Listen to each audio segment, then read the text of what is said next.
แผ่ธรรมของวัดฝายหินอำเภอเมืองจังหวัดเชียงใหม่ในคลื่น 104.50 ธรรมภาพตุเจ้าวัดหนองตองหางดงจังหวัดเชียงใหม่มาพบกับญาติกับโยมให้ข้อคิดแก่ญาติแก่โยมก็จะนำเอาเรื่องความหวังของพ่อของแม่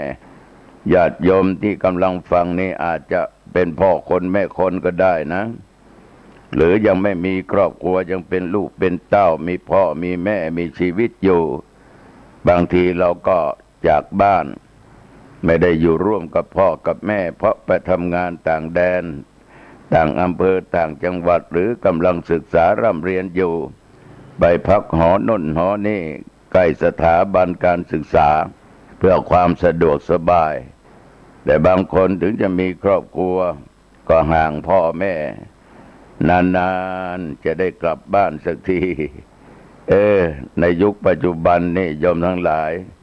อยู่ไกลเหมือนอยู่ใกล้ก็ได้เพราะสื่อมันดีนะโทรศัพท์โอ้โหญาติโยมใจจะเห็นหน้าเห็นตาก็ได้พูดคุยกันได้เห็นสีหน้าของพ่อของแม่ก็ได้พ่อแม่จะเห็นสีหน้าของลูกของเต้าของหลานเหลนก็ได้อยู่ที่ไหนก็เห็นหน้าก็ได้ยินเสียงกันไปอยู่ต่างประเทศก็ได้ยินเสียงกันเห็นลูกกันก็ได้คือพ่อแม่นี่ของเราทุกคนที่เลี้ยงเรามานิยมท่านบอกว่าท่านไม่ต้องการอะไรจากลูกนะมันจะเป็นอย่างนั้นขอเพียงให้ลูกเป็นลูกที่ดีเป็นคนดีของพ่อของแม่และอยากจะเห็นลูกทุกคนประสบผลสำเร็จในชีวิตข้อนี้พ่อแม่ก็พอใจแล้วท่านบอกว่าตายตาหลับนี้มีความสุขแต่ลูกประสบผลสำเร็จลูกเป็นคนดีมีศีลธรรมถ้าเป็นนักเรียนนักศึกษาก็ต้องตั้งใจศึกษาร่ำเรียนเป็นไงบ้างปีนี้เกรดขึ้นหรือตกลูกเกรดขึ้นพ่อเกรดขึ้นแม่3 จุดกว่าโอ้ยิ้มมีความสุขแล้วลูกตอบว่าก็เหมือนเดิมพ่อเหมือนเดิมแม่ปีที่แล้วได้แค่นี้ปีนี้ก็ได้เสมอปีที่แล้วก็ยังยิ้มแต่ว่าถ้าปีไหนเวลาไหนเกรดตกลงมาพ่อแม่ก็เศร้าน้อยแต่ท่านก็ปลอบโยนลูกสู้ต่อไปลูกธรรมดาได้แค่นี้ก็ดีแล้วลูกถ้าลูกขยันหน่อยก็คงจะเพิ่มขึ้นมานะลูกนะอย่าท้อนะลูกนะชีวิตอย่าท้ออย่าถอยก็แล้วกันสู้ต่อไปลูกพ่อแม่เอาใจช่วยเต็มที่ก็แล้วกันนะลูกนี่พ่อแม่ยังให้กำลังอกกำลังใจเมื่อลูกทุกคนนั้นไม่ว่าจะเป็นลูกผู้หญิงลูกผู้ชายโตขึ้นมานะโตขึ้นมาญาติโยมพ่อแม่ก็เริ่มแก่ชราในช่วงนี้เหมือนโยมทั้งหลายเนี่ยปีนี้โยมถึงไม่มีครอบครัวโยมอยู่เท่าไรล่ะ30 40หรือบางทีบางคนก็50พ่อแม่น่น70 กว่า80โยมทั้งหลายท่านก็เท่าแก่ชราไปตามวัยของท่านนะเพราะเราก็แก่ไปพ่อแม่ก็ชราพาไปก็เท่าแก่ไปอย่างไรก็ตามสิ่งเหล่านี้ญาติโยมความหวังของพ่อของแม่นั่นก็มีความหวังกับลูกเต้าไม่ได้หวังเงินหวังทองหวังอะไรมากหรอกโยมสิ่งเหล่านั้นเป็นสิ่งที่ลูกเต้าทุกคนก็ต้องแสดงออกในความกตัญญูกตเวทิตากตัญญูนั้นแปลว่ารู้คุณกตเวทิตาทดแทนพระคุณพูดบ่อยนะเรื่องนี้พูดบ่อยเราอยู่กับพ่อกับแม่มานี่ยมตั้งแต่เกิดออกมาแล้วทีเดียวเราจะเห็นได้ว่า2 ท่านนี่ทุ่มเทเลี้ยงดูกล่อมเกลี้ยงหอบอุ้มตลอดเลี้ยงมาด้วยดีตลอดแล้วให้คำสั่งคำสอนมาตลอดปกป้องเราอยู่ตลอดไม่ว่ายามเจ็บไข้ได้ป่วยท่านทั้งสองก็ไม่ปล่อยปละละเลยดูแลนำไปรักษาลูกอยากจะกินอะไรทานอะไรพ่อแม่ก็หาให้โยมทั้งหลาย เราลองหลับตานึกดูฉะนั้นนับได้ว่าท่านทั้งสองนั้นมีพระคุณต่อพวกเรามากมีพระคุณต่อพวกเรามากไม่มีอะไรจะมาเทียบมาเปรียบได้นะก็เป็นหน้าที่ของลูกทุกคนต้องแสดงออกซึ่งความรักต่อพ่อต่อแม่เหมือนกับท่านรักเรามานี่โยมทั้งหลายความหวังของพ่อแม่นั้นท่านบอกว่ายามแก่เฒ่าหวังเจ้าเฝ้ารับใช้ยามป่วยไข้หวังเจ้าเฝ้ารักษาเมื่อถึงยามต้องตายวายชีวาหวังลูกช่วยปิดตาเมื่อสิ้นใจแน่นอนพ่อแม่นี่ยอมทั้งหลายท่านหวังแค่นี้เมื่อเฒ่าแก่ชรามาอยากจะเห็นหน้าลูกอยากให้ลูกมาอยู่ใกล้ๆนะอยากเห็นลูกอยู่ตลอดเวลาวันไหนที่เราจากท่านไปเป็นปีไปเป็นเดือนหลายเดือนเป็นหลายปีดิพ่อแม่จะคอยอยู่ตลอดเวลาจะถามข่าวอยู่ตลอดเวลาว่าลูกเดี๋ยวนี้อยู่ไหนทำอะไรอยู่ไม่เห็นกลับมาบ้านเลยกลับมาบ้างสิลูกคอยดูการคอยนั้นยมทั้งหลายมันทำให้พ่อแม่นั้นทุกข์ใจไม่สบายจิตไม่สบายใจยิ่งในสถานที่หรือว่าอำเภอจังหวัดไหนเกิดภัยวิบัติต่างๆลูกทำงานอยู่ในจังหวัดนั้นโอ้โหพ่อแม่เดือดร้อนละไม่สบายใจแล้วจะโทรไปหาจะโทรไปถามถ้ามีเบอร์โทรก็จะโทรไปโหลลูกเป็นไงบ้างสบายดีหรือลูกบางคนนี่รู้พ่อแม่โทรมาแทนที่จะดีใจนะกลับไม่รับสายอีกนะหรือบางคนรับกับพูดไม่ไพเราะโทรมาทำไมแม่ไม่ต้องเป็นห่วงพ่อไม่ต้องเป็นห่วงนะถ้าเป็นอะไรจะโทรไปบอกรบกวนนะวางหูโอ้โหญาติโยมมันเป็นการทำร้ายจิตใจของพ่อแม่อย่างรุนแรงอย่างรุนแรงมันก็จริงคนยุคปัจจุบันนี่โยม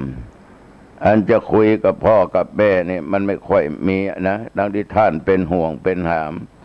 แต่ว่าคุยกับเพื่อนฝูงคุยกับเพศตรงกันข้ามโอ้โหคุยกันตั้งนานเป็น30-40 นาทีบางคนเป็นชั่วโมงยังไม่วางหูเลยนะจนโทรศัพท์นั้นร้อนแต่ถ้าตังค์ไม่มีค่าโทรศัพท์ค่านั้นค่านี้ก็ต้องมาเบิกเงินที่พ่อที่แม่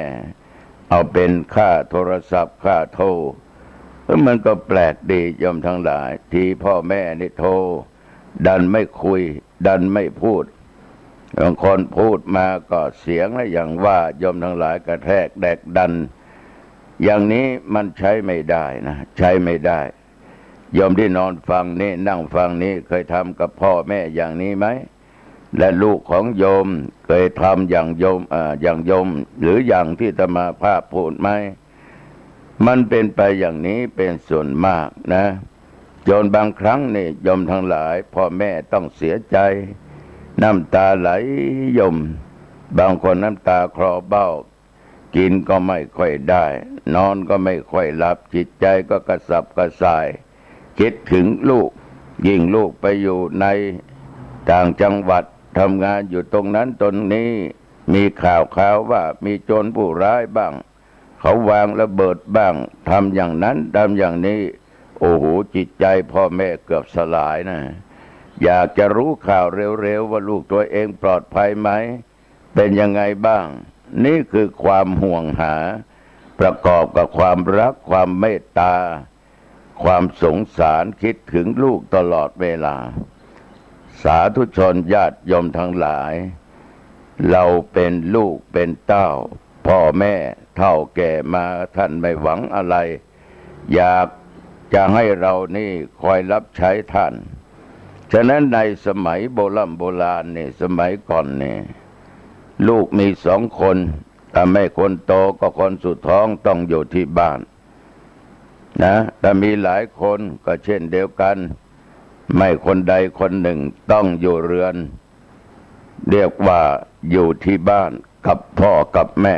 นะไม่ไปไหนถึงจะมีครอบครัวก็ปลูกบ้านอยู่ใกล้ในขวงบ้านเดียวกันกับพ่อกับแม่เผื่อว่าจะได้รับใช้บ้างยามเฒ่าแก่ชราจะได้เห็นหน้าลูกบ่อยๆเอามีลูกแล้วก็ต้องมีหลานมีหลานก็มีเหลนให้พ่อแม่เห็นแล้วก็ดีอกดีใจในยุคปัจจุบันไม่รู้มันเป็นกรรมอะไรของปู่เฒ่าทั้งสองนะมีลูกเต้าทั้งหญิงทั้งชายต่างก็มีครอบครัวไอ้ลูกผู้หญิงก็ไปอยู่อีกจังหวัดหนึ่งผู้ชายก็ไปอยู่อีกจังหวัดหนึ่งสองเท่าก็อยู่ในบ้านบางทีนั้นแม่บ้านก็ไม่ค่อยสบายไปที่ไหนมาที่ไหนไม่ได้ไม่สะดวกสบายก็เอาผู้เฒ่านั่นแหละผู้เป็นพ่อนั่นแหละดูแลรักษาไอ้ลูกจะโทรมาก็ไม่โทรมาถามนานทีบางที1 ปีกลับมาบ้านโยมทั้งหลายลองคิดดูมันว้าเหวขนาดไหนยิ่งสำราญยิ่งกว่านั้นญาติโยมมีลูกมากเขาว่าจะยากจนแต่ไม่จนหรอกพอออกไม่ออกญาติโยมท่านผู้ฟังคนที่มีลูกมากนั่นโยมทั้งหลายพ่อแม่ท่านทนเลี้ยงดูมาจนลูกใหญ่โตขึ้นมามีครอบมีครัวพ่อแม่ก็หวังเหมือนที่บอกให้โยมฟังว่ายามเฒ่าแก่ชรานั้นก็หวังอย่างเดียวว่าหวังให้ลูกได้ทำการทำงานหรือได้อยู่ใกล้ชิดได้คอยดูยามเมื่อท่านไปไหนมาไหนไม่ได้จะลุกจะนั่งจะนอนก็ลำบากก็มีลูกเท่านั้นเองสมัยก่อนก็ดังที่ว่าลูกคนใดคนหนึ่งไม่ว่าสุดท้องไม่ว่าคนโตต้องอยู่ในขวงบ้านเดียวกันเพื่อดูแลพ่อแม่ก็จะได้เห็นลูกเต้าเห็นหลานเห็นอะไรจิปาถะอยู่ตลอดเวลาท่านก็จะมีความสุขใจแต่เดี๋ยวนี้ก็เหมือนดังว่าเมื่อกี้นี้ต่างคนต่างไปต่างคนก็ต่างอยู่ไม่ได้เห็นหน้ากันโยมทั้งหลายบางทีบางครั้งก็ไม่เห็นโทรมาหาดังที่กล่าวไปเมื่อกี้นี้มันเป็นเสียอย่างนี้ในยุคปัจจุบันบางครั้งพ่อแม่เจ็บไม่สบายโทรไปบอกว่าแม่อยู่โรงพยาบาลนะหรือพ่อไม่สบายนอนโรงพยาบาลไปหาหมอไม่เป็นไรหรอกพ่อไม่เป็นไรหรอกแม่มันไม่เป็นไรหรอกเดี๋ยวหมอฉีดยาให้ก็หายนะยุ่งต่อการต่องานอยู่เดี๋ยวก็ไปประชุมตรงโน้นไปประชุมตรงนี้โอ้โหญาติโยมพูดอย่างนี้มันไม่รุนแรงไปหรือกิจการงานต่างๆนั้นอะไรที่มันสำคัญหรือไม่สำคัญบางครั้งเราต้องยึดเอาพ่อแม่เป็นอันดับแรกธรรมภาพนี่โยมทั้งหลายเมื่อสองท่านยังมีชีวิตอยู่จะมีงานประชุมคณะสงฆ์ก็ตามงานอะไรก็ตามนะกิจนิมนต์ก็ตามโยมทั้งหลายถ้าพ่อถ้าแม่อาตมาไม่สบายเนี่ยอาตมาต้องเอาเป็นหนึ่งงานเหล่านั้นต้องเป็นรองเป็นสองไม่เอามาเป็นข้อข้องใจขัดใจเพราะเราถือเสมอว่าเรามีวันนี้ได้เราโตวันนี้ได้ทำการทำงานจะอยู่ในตำแหน่งหน้าที่อะไรก็ตามก็สองท่านนี่แหละเป็นผู้สร้างเรามาเป็นผู้สร้างเรามาถ้าไม่มีสองท่านสร้างเรามาพ่อเป็นผู้ให้ชีวิตแม่ผู้ให้กำเนิดเกิดเรามาเราก็ไม่มีวันนี้ใช่ไหมโยมลองคิดดูดีๆฉะนั้นโยมทั้งหลายต้องเอาพ่อเอาแม่มาเป็นหนึ่งการงานเหล่านั้นปลีกได้ต้องปลีกมาได้ต้องมาต้องบอกกล่าวท่านหัวหน้าท่านผู้เป็นประธานหัวหน้าก็ต้องเห็นใจถ้าใจดำอำมหิตว่าคุณต้องทำงานเรื่องป่วยเรื่องเจ็บเป็นธรรมดาถ้ามันตายแล้วเขาก็จะโทรมาบอกอย่างนี้ยิ่งไปใหญ่ใช้ไม่ได้ เจ้านายบางคนก็ใจดำอำมหิตจะเอาแต่กฎแก่เกณฑ์มันต้องยกเว้นพ่อแม่นั้นเป็นผู้ให้กำเนิดเป็นผู้ให้ชีวิตถ้าไม่มีสองท่านเราก็ไม่ได้บุคคลนี้มาทำงานร่วมกับเราอันนี้ตุเจ้าเห็นมามากต่อมากมักจะเป็นอย่างนี้บางทีนั้นพ่อแม่เจ็บไข้ได้ป่วยนอนโรงพยาบาลไม่เห็นหน้าลูกเลยเพราะว่างานไม่ว่างวันนั้นก็ไม่ว่างวันนั้นเจ้านายให้ไปประชุมที่โน่นที่นี่สั่งให้ทำอย่างนั้นสั่งให้ทำอย่างนี้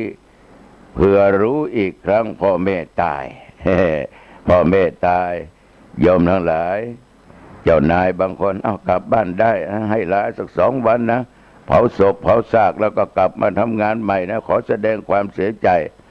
เมื่อมีชีวิตอยู่นั้นยามที่ป่วยไข้ก็ไม่อนุญาตลูกบางคนนั้นยามพ่อแม่เจ็บป่วยก็ไม่มาหาก็ไม่รู้ว่ามันเป็นอย่างไรโยมทั้งหลายนี่แหละความหวังพ่อแม่นอกจากให้ลูกเฝ้ารับใช้แล้วก็ยามป่วยไข้นี่ก็หวังให้ลูกได้ดูแลรักษาแต่ลูกบางคนเนี่ยไม่เอาใจใส่เรื่องเหล่านี้นะ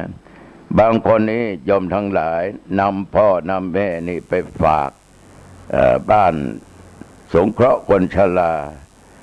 ดูแล้วฟังแล้วน่าอนาถใจมากเพราะลูกเต้าไม่ได้เลี้ยงดูไม่ได้ดูแล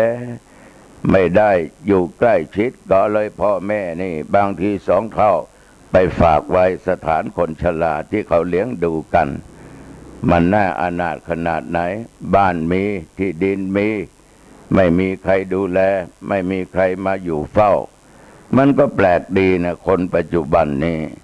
บางคนนี่ก็ไม่อยากจะทำแต่บอกว่าจำเป็นต้องทำเพราะว่าการงานมันรัดตัวไม่ค่อยมีโอกาสเวลามาหาแม่มาหาพ่อ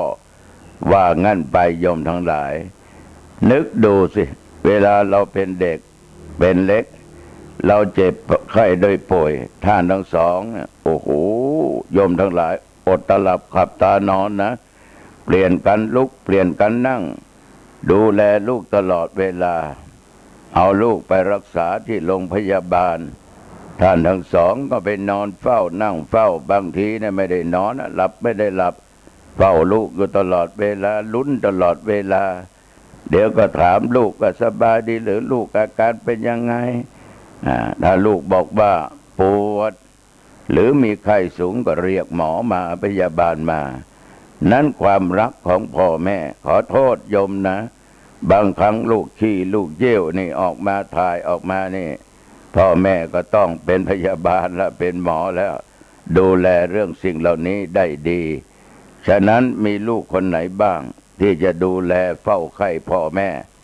เหมือนกับพ่อแม่ได้ทำกับเรามาตั้งแต่เราเป็นเด็กเล็กๆจนมาเป็นเด็กโตเป็นหนุ่มเป็นสาวแล้วมีครอบครัวฉะนั้น2 เท่านี้ท่านไม่หวังอะไรมากจากลูกเมื่อท่านเท่าแก่ก็หวังที่จะให้ลูกมารับใช้การงานบ้างหรือยามเจ็บไข้ได้ป่วยก็หวังว่าลูกนั้นก็จะต้องมาช่วยกันดูแลบางคนนี่ญาติโยมทิ้งเลยไม่ดูแลพ่อแม่นะก็มันมีสิ่งหนึ่งยิ่งพ่อแม่ไม่มีทรัพย์สมบัติขายส่งลูกเรียนหนังสือหมดไม่มีทั้งที่ไร่ที่นาไม่มีที่สวนอะไรจิปาถะตังก็ไม่มีลูกมันต่างคนก็ต่างถอยต่างคนก็ต่างว่าให้กันเมื่อวานนี้กูเฝ้าวันนี้ต้องมึงเฝ้าอ้าว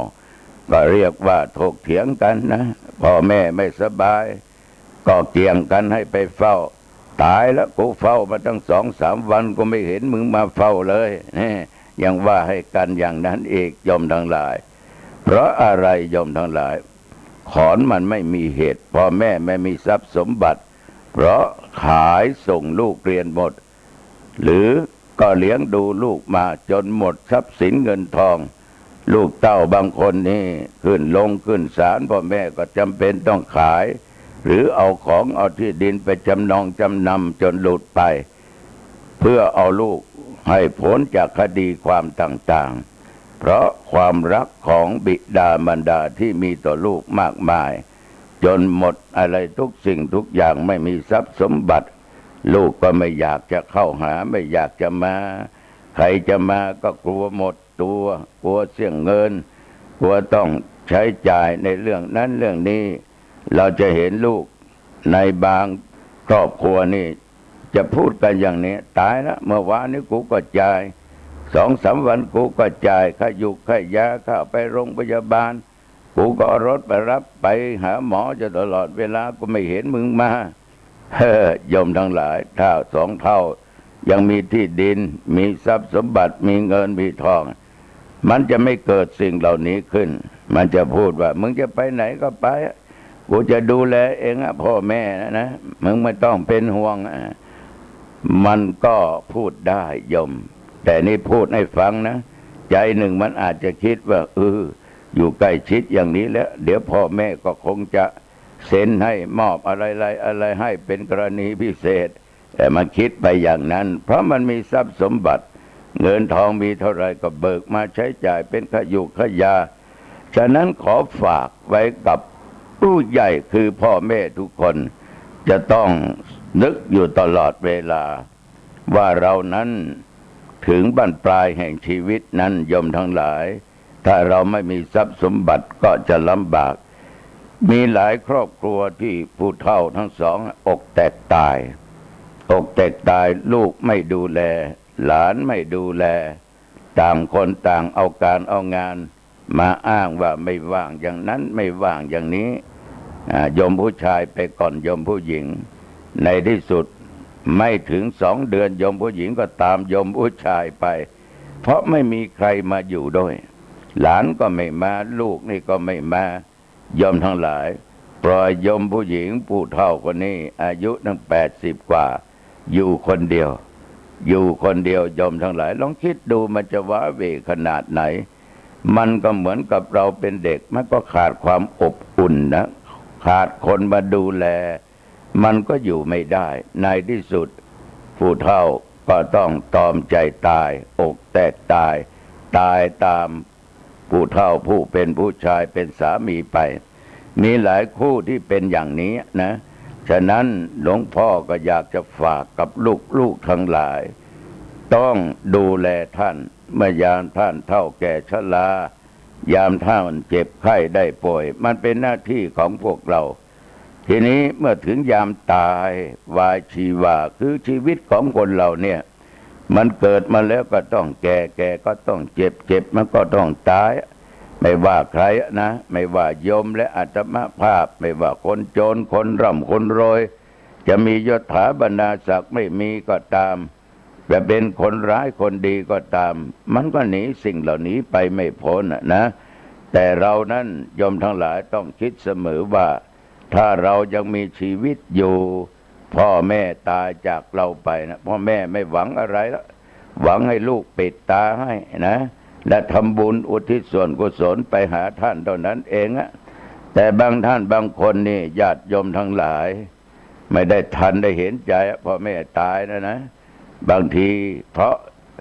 เหตุใดโยมพูดอันตรงไปตรงมาเพราะว่าไม่ได้อยู่ใกล้ชิดไม่ได้ดูแลท่านตายเขาก็โทรไปบอกหรือก็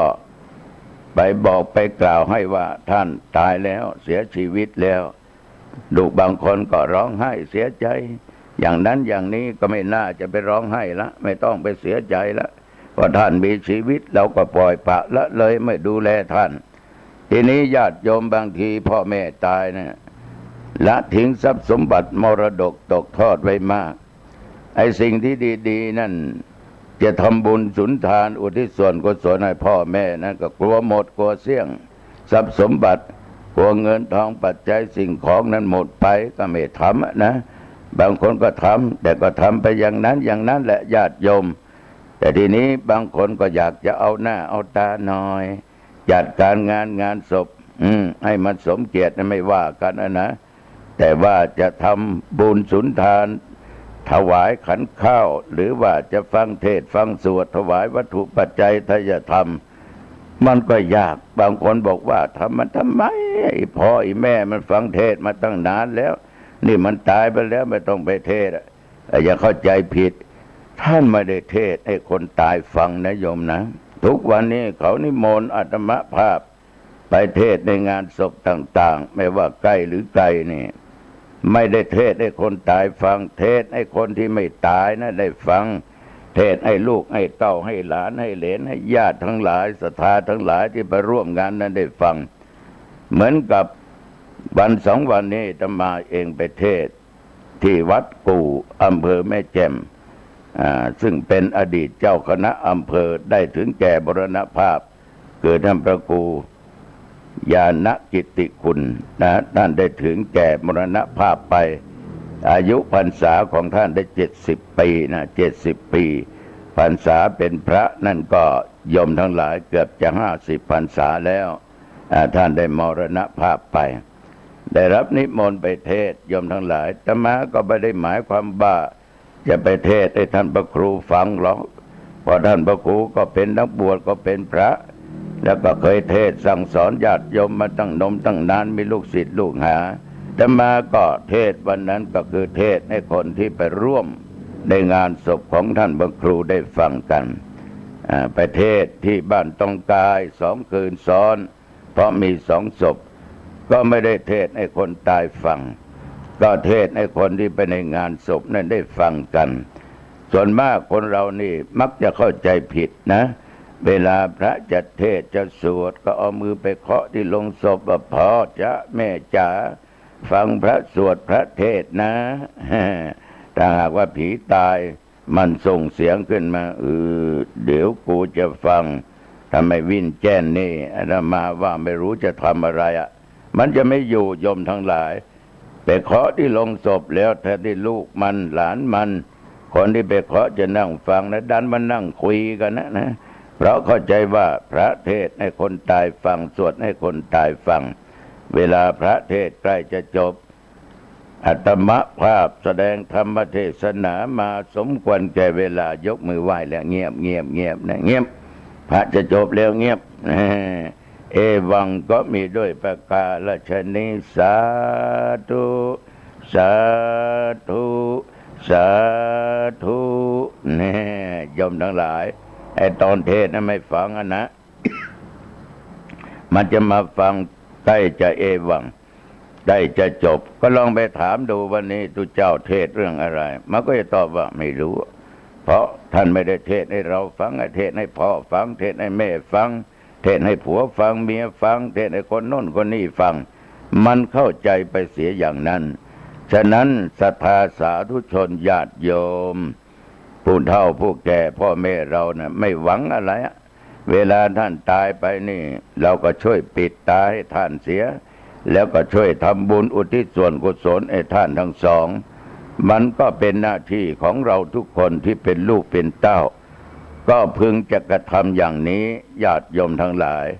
แต่ว่าลูกเต้าบางคนเนี่ยไม่สนใจไม่ใส่ใจนะบางทีนะญาติโยมเวลาที่จะทำบุญก็มัวไปคุยกับเพื่อนกับฝูงกับแขกที่มามันต้องมอบหมายให้คนใดคนหนึ่งเราต้องตั้งใจทำบุญอุทิศส่วนกุศลในบางทีนั้นจะจุดธูปเทียนบูชาพระรัตนตรัยจะถวายกันเทศกันสวดจะทำบุญวางผ้าบังสุกุล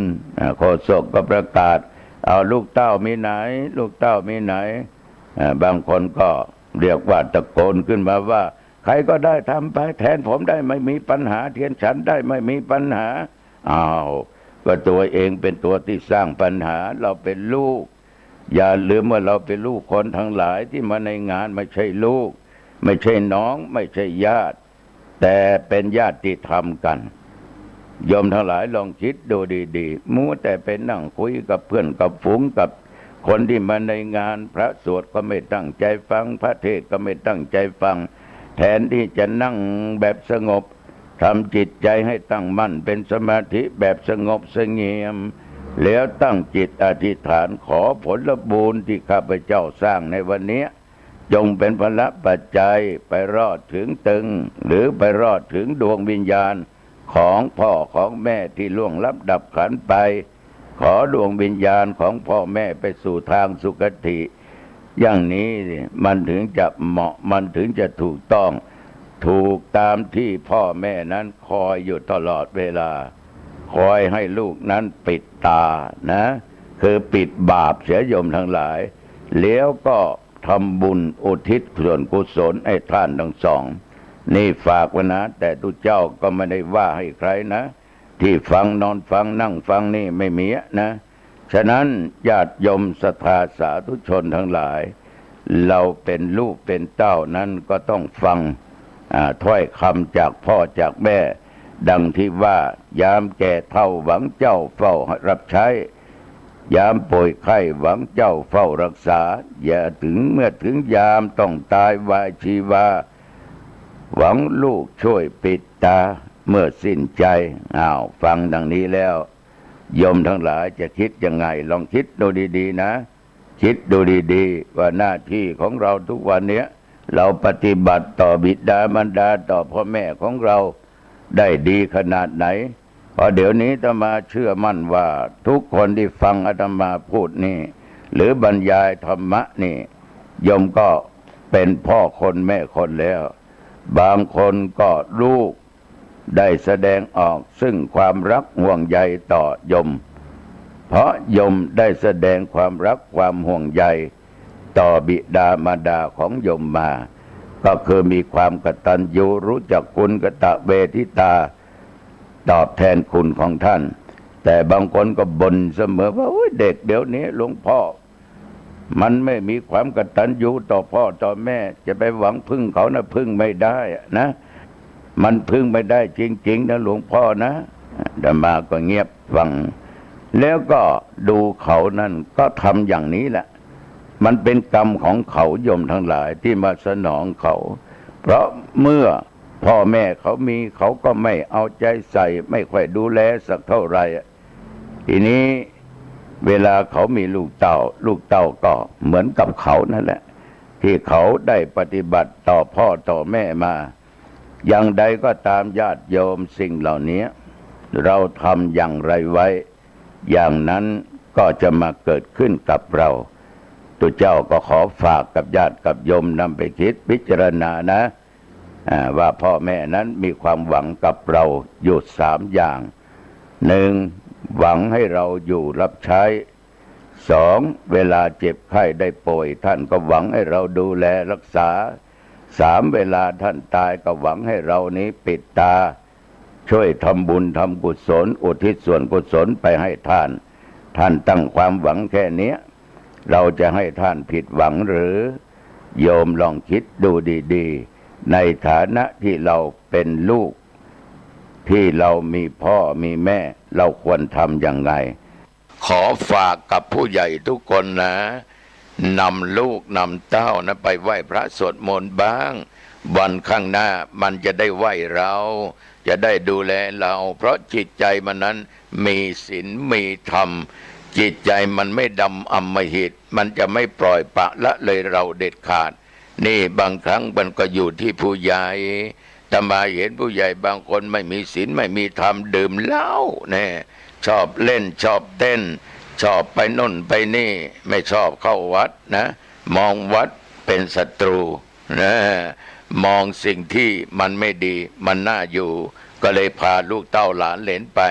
ไม่ได้มองมาทางวัดทางวาเลย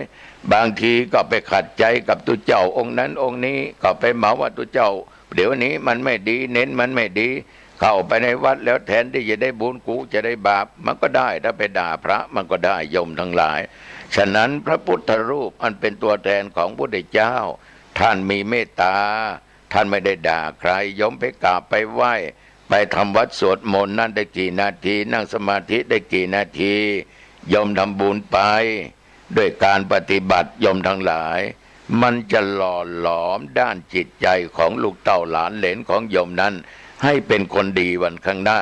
ให้มีความกตัญญูรู้จักคุณของเรากตเวทิตาเขาจะได้ทดแทนพระคุณของเราเดี๋ยวนี้หายากนะหายากฉะนั้นปัญหาจึงเกิดขึ้นในสังคมญาติโยมทั้งหลายคนเราถ้าไม่มีศีลนี่โยมมันลำบากไม่มีธรรมก็ยากทุกข์ยากโยมทั้งหลาย ศีลคู่กับธรรมธรรมก็ต้องมีคู่กับศีลสมัยเราเป็นเด็กนั่นเราได้ศึกษาเรื่องของเบญจศีลเบญจธรรมใช่ไหมญาติโยมศีลข้อหนึ่งอาตมาเคยพูดให้โยมฟังปานานี่โยมทั้งหลายคู่กับเบญจธรรมคือเมตตากับกรุณาใช่ไหมเมตตากับกรุณานะแล้วศีลข้อสองอทินนานั้นคู่กับสัมมาอาชีวะศีลข้อที่สามนั้นยอมทั้งหลายกาเมนั้นก็มาคู่กับการสำรวมกามคือสันโดษคือความยินดีในคู่ครองของตัวเองศีลข้อที่สี่นั่นยอมทั้งหลายมุสาคือพูดเท็จนั่นคู่กับธรรมะคือมีสัจจะสัจจะคือจริงไม่พูดเท็จศีลข้อที่ห้าสุราเมนั้นธรรมะที่เป็นคู่ปรับก็คือสติสำรวมระวังไม่ประมาทมันคู่กับศีลเราเรียกว่าเบญจศีลเบญจธรรมดังที่ได้กล่าวให้ญาติโยมฟังโยมทั้งหลายเมื่อมีศีลต้องมีธรรมนั่นแหละมีศีลอย่างเดียวนั้นไม่มีธรรมไม่ได้มันก็ต้องผิดศีลอยู่ดีอย่างบางคนนี่โยมทั้งหลายก็สมาทานศีลอยู่ตลอดเวลานะก็ยังดีกว่ามันไม่เอานะโยมนะสมาทานศีลแต่ยังฆ่าสัตว์ตัดชีวิตฆ่าคนฆ่าสัตว์แล้วก็รักของคนนั้นรักของคนนี้หยิบฉวยโอกาสโลภโกงมีอยู่นี่แสดงว่าไม่มีธรรมะไม่มีธรรมะศีลเลยไม่มั่นคงนะญาติโยมนะฉะนั้นญาติโยมทั้งหลายคนที่มีศีลต้องมีธรรมศีลกับธรรมเป็นของคู่กันพระพุทธองค์ตรัสไว้ว่าความปรารถนาของผู้มีศีลเท่านั้นที่จะสำเร็จคือความสำเร็จผลสมความปรารถนาจะเกิดแก่ผู้มีศีลเท่านั้นทุกคนนี้ยอมทั้งหลายมีความปรารถนาเหมือนกันทุกคนปรารถนาในสิ่งที่ดีทั้งนั้นถ้าคนที่มีศีลแล้วเมื่อปรารถนาในสิ่งที่ดีก็สามารถที่จะบรรลุสมปรารถนาได้เหมือนกับพระพุทธเจ้าเราอดีตชาติที่เกิดเป็นพระเวสสันดรยมทั้งหลายไม่เบียดเบียนใครไม่เบียดเบียนใครไม่ตนีขี้เหนียวมีแต่ให้ทานอยู่ตลอดเวลาแต่มาเคยยกอาญาติโยมฟังตั้งหลายครั้งหลายครานะโยมนะให้ทานเป็นหลักทานทุกสิ่งทุกอย่างโยมทั้งหลายไม่โกรธไม่อิจฉาริษยาใครพระเวสสันดรนี่โยมทั้งหลายเรียกว่าบำเพ็ญทานบารมีมาด้วยดีตลอดขันติบารมีก็มีสัจจะบารมีก็มีวิริยะบารมีก็มีอธิษฐานบารมีก็มีเนกขมะขัดเกลากิเลสความอยากได้ให้มันหมดไปแล้วปัญญาเป็นตัวที่สำคัญอย่างยิ่งคือปัญญาบารมีแล้วก็มีศีลโยมทั้งหลายมันจะขาดศีลเสียไม่ได้นอกนั้นก็มีเมตตามีอุเบกขาเมื่อมันครบอย่างนี้โยมทั้งหลายพระเวสสันดรนั้นกับชาติมาเกิดก็เป็นเจ้าชายสิทธัตถะนะแล้วก็ได้เสด็จออกทรงผนวดละลูกละเมียละยศถาบรรณาศักดิ์ละปราสาทที่อยู่ได้ทั้งสามหลังสามฤดูกาลละนางนาฏสนมละค่าใช้ละปัจจัยเงินทองสิ่งของหมดหนีออกบวชจนได้ตรัสรู้เป็นพระพุทธเจ้านี่เป็นเพราะอะไรโยมทั้งหลายเพราะศีลเพราะธรรมนั่นแหละจึงนำให้พระองค์นั้นได้ตรัสรู้เป็นพระพุทธเจ้าฉะนั้นญาติโยมศรัทธาสาธุชนทั้งหลายสาธุสัพพทะสังวโรความสำรวมในที่ทั้งปวงเป็นดีเวลาโยมไปที่ไหนก็ตามต้องระมัดระวังนะโยมนะต้องระมัดระวังเพราะเรื่องของศีลเรื่องของธรรมนั้นไม่ยากและไม่ง่ายนะโยมนะไม่ยากและก็ไม่ง่ายอย่างโยมเคยฆ่าสัตว์เนี่ยฆ่าสัตว์อยู่เป็นอาจินนะโยมทั้งหลายแต่ฆ่านั้นเอาไปขายเพื่อเลี้ยงชีพยังชีพของตัวเอง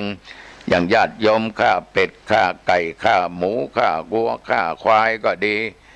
บางคนนี้มาพูดให้ฟังหลวงพ่อมันหยุดไม่ได้ถ้าหยุดไม่มีอะไรจะมากินนะเด็กกำลังเรียนหนังสืออาตมาก็ตามใจโยมเถอะถ้าโยมคิดอย่างนั้นก็เรื่องของโยมนะใครทำกับคนนั้นได้แต่โยมก็ยังดีนะยังมาทำบุญสุนทานอยู่ แต่อย่านึกว่ามันจะแก้กันนะมันไม่ได้แก้กันเพราะโยมก็ทำบาปก็มีทำบุญก็มีถ้าผลบาปมันมากกว่าบุญโยมทั้งหลายเป็นไงหลวงพ่อก็เวลาใกล้จะตายถ้าบาปมันเยอะไอ้ผลบาปมันก็ให้ผลก่อนเพราะบุญมันเอาชนะไม่ได้บุญมันมีน้อยแต่เวลาไหนที่บาปมันอ่อนตัวบาปมันเหลือน้อยผลของบุญที่โยมสร้างเนี้ยมันก็จะให้ผลโยมหลวงพ่อพูดอย่างนี้มันจะจริงไหมเนี่ยจริงอาตมาก็เล่าเรื่องที่ประสบอุบัติเหตุรถชนอาตมาภาพเนี่ยเหมือนกับเล่าให้ญาติโยมฟังนะมันจริงนะโยมนะอาตมาอายุ9 ขวบ9 ปีนี่เรียนประถมอยู่โยมทั้งหลายที่โรงเรียนบ้านอ้อยบ้านตำหนักตำบลห้วยทรายอำเภอแม่ริมนั้นยิงนกยิงนกยิงนกยิงนกยิงนกไอ้นกมันไม่ตายแข้งขามันหักเพราะมันถูกหนังสติ๊กของธรรมาภาพมาบวชเป็นเนนมาบวชเป็นตู้เจ้าภาพเหล่านั้นยังติดตาอยู่ตลอดเวลาเพราะเราสำนึกถึงบาปคือการกระทำของเรากรรมที่ทำมันไม่ดีแต่มานึกอยู่เสมอญาติโยมทั้งหลายเมื่อบวชเป็นพระทำการทำงานเผยแผ่แล้วมีคนกราบไหว้มีคนยอมรับแล้วอายุ59 ปี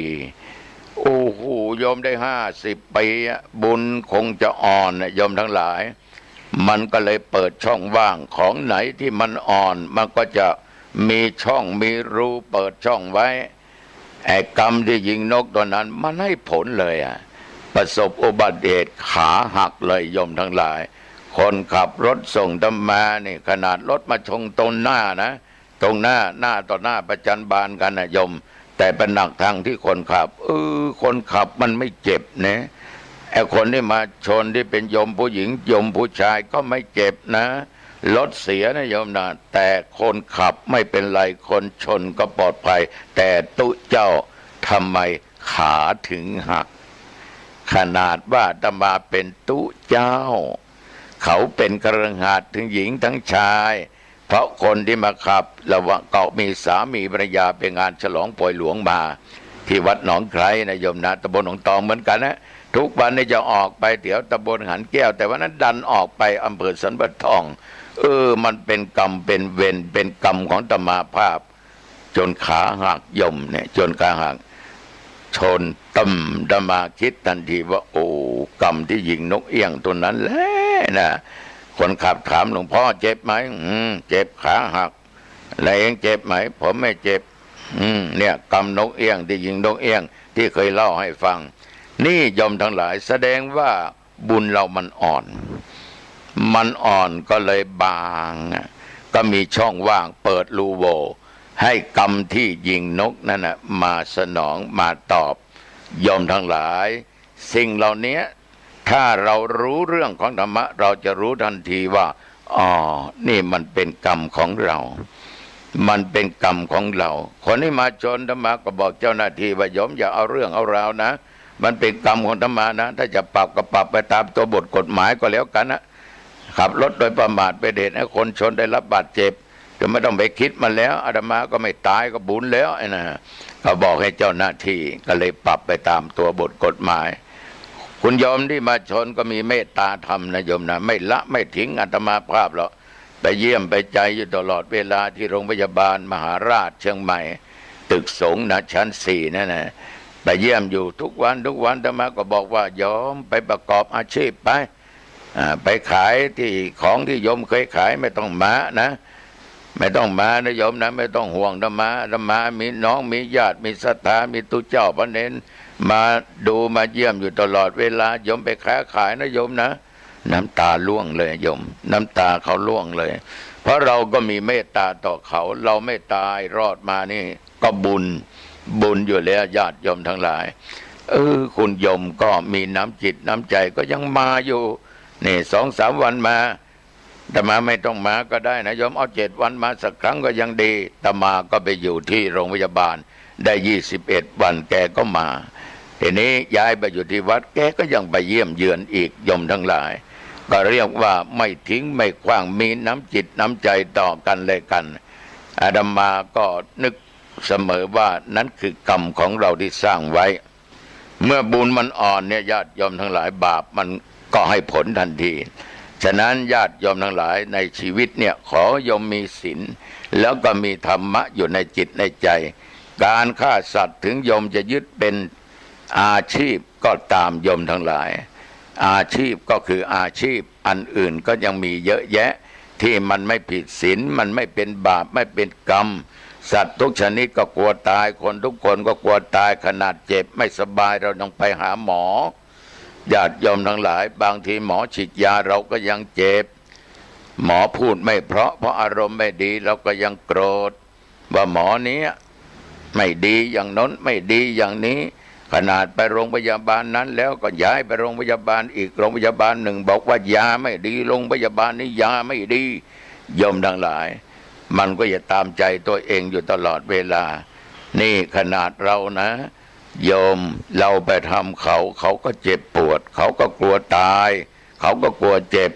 อาชีพอื่นมันมีตั้งเยอะตั้งแยะเราต้องหาทางจะไปคิดว่ามันเป็นอาชีพของผมถ้าว่าอาชีพของผมมันก็จมอยู่ในบาปในกรรมที่หนักขึ้นในที่สุดโยมจะถอนตัวไม่ได้จะถอนตัวไม่ได้คนที่ซื้อกินซื้อทานเขาไม่ได้ฆ่าคนที่เขาทำเขาเอาไปขายเขาไม่ได้ฆ่าไอ้เราเป็นคนฆ่านำไปขายโยมทั้งหลายบาปกรรมมันยิ่งหนักวันหนึ่งไก่กี่ตัวเป็ดกี่ตัววัวควายกี่ตัวหมูกี่ตัวลองคิดดูโยมทั้งหลายโยมมีเจตนาที่จะต้องฆ่าเขายิ่งมีเจตนาเนี่ยวันพวกนี้กูจะฆ่าไก่20 ตัว30 ตัวเพราะเขามาสั่งโยมลองคิดดูสิเจตนามันจะเอาเลยแค่นั้นเพราะมองถึงกำไรกูจะต้องได้เงินเท่านั้นเท่านี้ฆ่าหมูวันละ5 ตัวด้วยเจตนาเนี่ยโยมลองคิดดูก่อนเข้าโรงฆ่าต้องดูหน้าหมูให้ดีๆตามันเป็นยังไงสายตาเป็นยังไงไก่มันเห็นเราแล้วมันวิ่งไหมมันร้องไหมโยมลองคิดดูนะลองคิดดูนะโยมนะโอ้โหญาติโยมสัตว์มันกลัวมากมันกลัวมันมากบางตัวนั้นพอเวียวตาโอ้โหอาฆาตพยาบาทนะโยมนะหมูบางตัวก็ร้องสัตว์ไก่อะไรก็ตามร้องวัวควายมันก็ร้องตามันก็มองมาที่เรา มันจะอาฆาตพยาบาทเราก็ไม่รู้นะฉะนั้นญาติโยมทั้งหลายเว้นได้เว้นนะโยมนะถ้าโยมเว้นไม่ได้ก็กรรมใครก็กรรมมันใครสร้างไว้ก็เป็นของคนนั้นคนเรานี่ญาติโยมมันต้องมีธรรมะต้องมีเมตตาธรรมมีความรักต่อสัตว์ทุกชนิดนะโยมนะมีความปรารถนาดีต่อทุกคนนะโยมนะมีความกรุณาสงสารต่อเขานะโยมนะสงสารต่อสัตว์แบบว่าสัตว์เดรัจฉานไม่ว่าสัตว์มนุษย์เราเห็นเขากำลังตกทุกข์ได้ยากเราก็ช่วยเหลือเหมือนโยมบางคนรักหมาบางคนรักแมวบางคนรักสิ่งนั้นสัตว์นี้นั้นด้วยความเมตตาของโยมบางคนหมาไม่สบาย นำไปหาหมอหมดเงินไปตั้งหลายร้อยหลายพันแต่อย่าไปทิ้งพ่อแม่นะผู้มีพระคุณนะบางคนเนี่ยโอ้โหรักหมายิ่งกว่าพ่อกว่าแม่นะรักหมายิ่งกว่าผัวยิ่งกว่าเมียยิ่งกว่าลูกเต้าบางคนหมาเจ็บโกรธเนี่ยให้คนที่อยู่ในบ้านโยมทั้งหลายหาว่าไม่ดูแลบ้างไปทำร้ายร่างกายมันบ้างเอาหมามาเป็นข้อขัดแย้งไม่ได้ญาติโยมทั้งหลายเรารักก็เรารักมีเมตตารักทั้งคนรักทั้งสัตว์นั้นโยมจะอยู่ด้วยความสุขอยู่ด้วยความเจริญถูกต้องตามที่เรียกว่าคู่ของธรรมคือเมตตาธรรมกรุณาธรรมโยมทั้งหลายถ้าโยมมีทั้งศีลมีทั้งธรรมเนี่ยโอ้โหโยมเราจะอยู่ด้วยความสุขนะอยู่ด้วยความสงบอันนี้ตุเจ้าฝากไว้กับญาติกับโยมถ้าเรามีเจตนาหนักตายไปแล้วโยมไปแล้วอบายมุขนั่นแหละอบายภูมินั่นแหละไปแน่นอนนะโยมทั้งหลายผิดศีลข้อหนึ่งฆ่าสัตว์ฆ่าคนยิ่งฆ่าบิดามารดาตายแล้วตกนรกนะห้ามสวรรค์ห้ามนิพพานไม่ได้ผุดไม่ได้เกิดโยมทั้งหลายฉะนั้นศรัทธาสาธุชนญาติโยมท่านผู้ฟังธรรมาก็ขอฝากศีลธรรมข้อนี้ให้ญาติโยมนำไปคิดนะ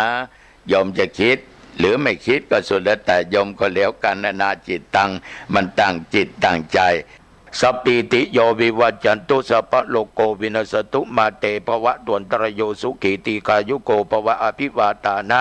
สีลิสานิจังวุตาปัจจายโนจตารโรธรรมาวัฏทันติอา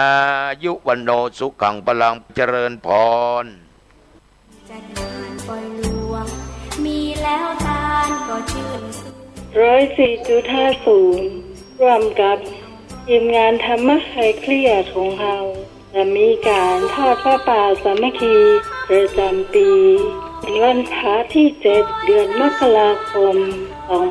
2564 นะบริเวณที่เราจะทอดผ้าป่านั่นก็คือบ้านเลขที่ 100 หมู่ 4 บ้านดอนตาลตำบลเหมืองแก้วอำเภอแม่ริม จังหวัดเชียงใหม่ ตั้งแต่เวลา9 โมงเป็นต้นไปเชิญชวนทุกคนนะจ๊ะสำหรับปัจจัยที่ได้เราก็จะเอามาสมทบค่าน้ำค่าไฟฟ้า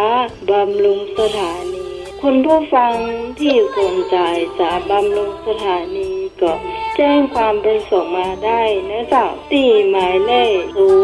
0926436538นะจ๊ะ0926436538เขาจะมีการแลกของขวัญเตยเนาะของขวัญนี่ก็100 บาทต้อนนะจ๊ะเขาจะเอาหมวนกันมาได้เนาะอวยพรให้ซึ่งกันและกันไปแลกเปลี่ยนเรียนรู้แลกของขวัญกันก็ทำให้เราได้หนุ่มไปแหมวันหนึ่งเราบ่แก่แล้วนะ